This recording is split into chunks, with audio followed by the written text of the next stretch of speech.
Selamat malam saudara dan saudariku yang dikasihi Tuhan, dimanapun saudara-saudari berada.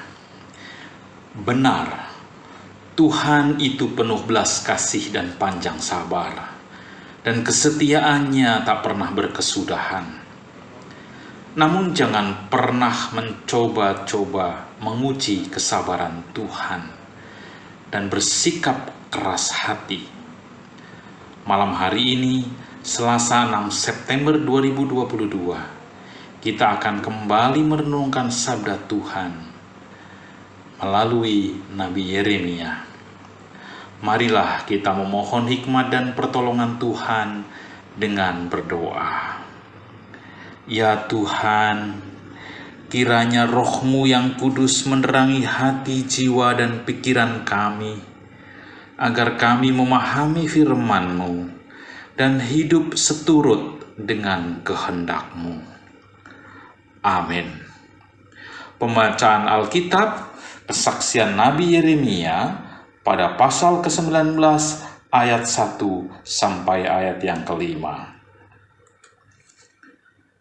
Beginilah pula firman Tuhan kepadaku.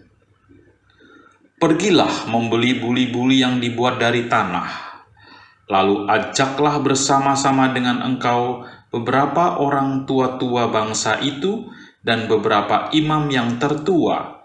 Kemudian berangkatlah ke lembah Ben Hinnom yang di depan pintu gerbang Beling. Serukanlah di sana perkataan-perkataan yang akan kusampaikan kepadamu. Katakanlah, dengarlah firman Tuhan, hai raja-raja Yehuda dan penduduk Yerusalem. Beginilah firman Tuhan, semesta alam, Allah Israel. Sesungguhnya aku akan mendatangkan malapetaka kepada tempat ini, sehingga telinga orang yang mendengarnya mendenging. Sebab mereka telah meninggalkan aku, telah memberikan tempat ini kepada Allah asing, dan telah membakar korban di sini kepada Allah lain yang tidak dikenal oleh mereka sendiri, dan oleh nenek moyang mereka, dan oleh raja-raja Yehuda. Mereka telah membuat tempat ini penuh dengan darah orang-orang yang tidak bersalah.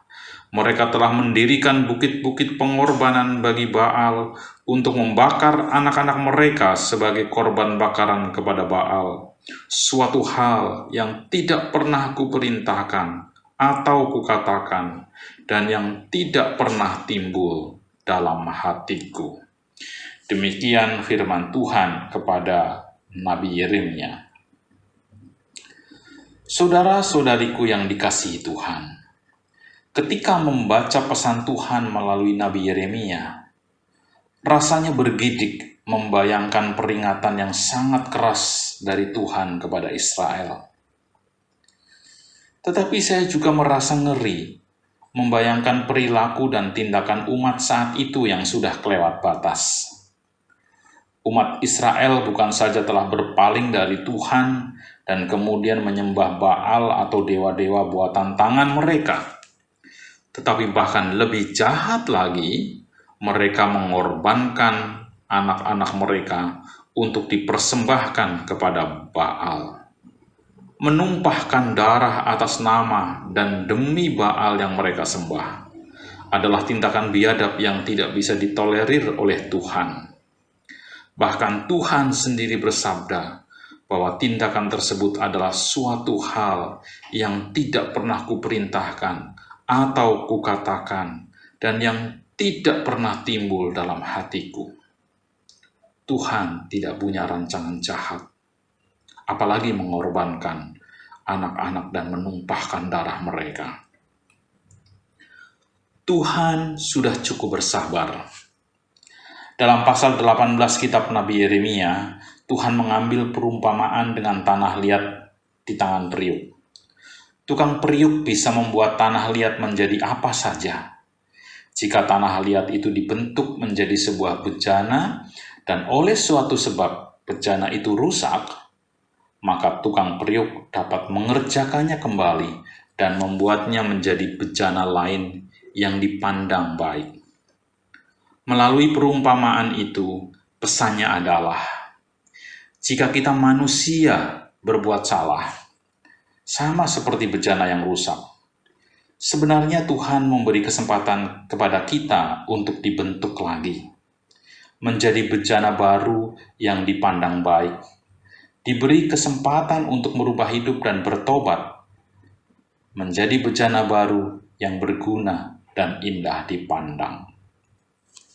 Namun kali ini Tuhan mengambil perumpamaan dengan buli-buli. Buli-buli adalah sejenis guci dari tanah liat. Setelah tanah liat dibentuk menjadi buli-buli, kemudian dijemur dan dibakar. Tuhan memerintahkan Nabi Yeremia untuk mengambil sebuah buli-buli, lalu mengajak para penatua dan imam tertua untuk ikut ke lembah di mana umat Israel memuja-muja Baal. Yeremia diminta memerintahkan atau memecahkan buli-buli itu di depan para tetua dan imam. Maknanya jelas, jika umat Israel tetap meremehkan teguran Tuhan, maka Tuhan bisa meremukkan mereka seperti Yeremia memecahkan buli-buli di depan para tetua. Dan buli-buli yang pecah tidak dapat diperbaiki lagi, tidak dapat dibentuk lagi menjadi bejana lain yang berguna dan indah. Terkadang kita menganggap bahwa Allah tidak mungkin menghukum kita karena Dia mengasihi kita. Jika kita berpikir demikian, maka sesungguhnya kita tidak mengenal Allah. Ingatlah bahwa Allah memang setia kepada janjinya. Jika kita setia kepada firman-Nya, maka kasih setianya akan dilimpahkan turun-temurun kepada kita. Namun jika kita tidak setia, maka janji Allah tentang penghukuman juga berlaku. Penghukuman dari Allah bukanlah karena Allah tidak lagi Maha Pengasih, tetapi terjadi sebagai akibat dari pilihan kita yang salah, yang setelah ditegur berkali-kali tetap mengeraskan hati. Mereka yang meremehkan dan mengabaikan suara peringatan Tuhan dan tidak mau bertobat dari kejahatannya akan melihat kuasa Tuhan yang besar menimpa mereka. Saudara-saudariku yang dikasihi Tuhan, malam ini kita diingatkan lagi untuk tidak mencoba-coba menguji kesabaran Tuhan. Saat kita melakukan kesalahan, segeralah sadar diri dan jangan pernah menduakan Tuhan. Mungkin kita terjebak kepada pemujaan kekayaan, memuja kekuasaan, kedudukan, kepintaran kita, dan menggeser tempat Tuhan yang seharusnya kita sembah. Jangan menguji kesabaran Tuhan. Dan jangan menunggu Tuhan menghancurkan kekayaan, kekuasaan, kedudukan, kepintaran, dan ketenaran yang kita puja dan kita banggakan dan menggeser Tuhan dalam hidup kita. Jangan pernah mencobai kesabarannya. Amin. Marilah kita berdoa.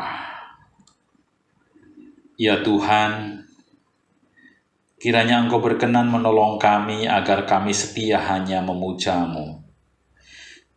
Segala sesuatu yang kami miliki, entah kekayaan, kekuasaan, jabatan, dan ketenaran, sesungguhnya hanyalah titipan-Mu yang harus kami syukuri. Namun tidak boleh kami banggakan dan kami jadikan andalan sehingga menggantikan tempat Tuhan dalam hidup kami. Kami menaikkan doa syafaat bagi orang-orang yang kami kasihi dimanapun mereka berada. Kiranya damai dan sejahtera Tuhan menaungi mereka. Kami berdoa bagi yang sakit, kiranya Engkau berkenan memberikan harapan, penghiburan, dan kesembuhan serta pemulihan. Tangan kuasa-Mu yang penuh belas kasih kiranya menopang mereka dalam penderitaan sakit mereka. Kami berdoa bagi bangsa dan negara kami, kiranya damai dan sejahtera tercurah atas bangsa kami. Kami memohon lindungilah kami ya Tuhan sepanjang kami beristirahat malam ini. agar esok pagi kami boleh menyambut terbitnya fajar dengan penuh pengharapan.